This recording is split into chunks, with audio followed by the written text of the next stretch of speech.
A credit freeze restricts access to your credit report, protecting against identity theft. Only you, financial and government agencies, can view your information during the freeze. To freeze your credit, contact the three major credit bureaus, Experian, Equifax, and TransUnion. Record any verification PINs and account information for future reference.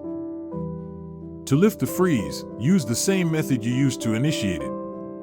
Freezing doesn't affect your credit score, but can influence your ability to qualify for a loan. Credit freezes are free, but can be inconvenient to manage. Alternatives include credit locks or fraud alerts. Freezing is recommended if you suspect identity theft. It's free, offers control over who can view your information, but does not protect existing compromised accounts.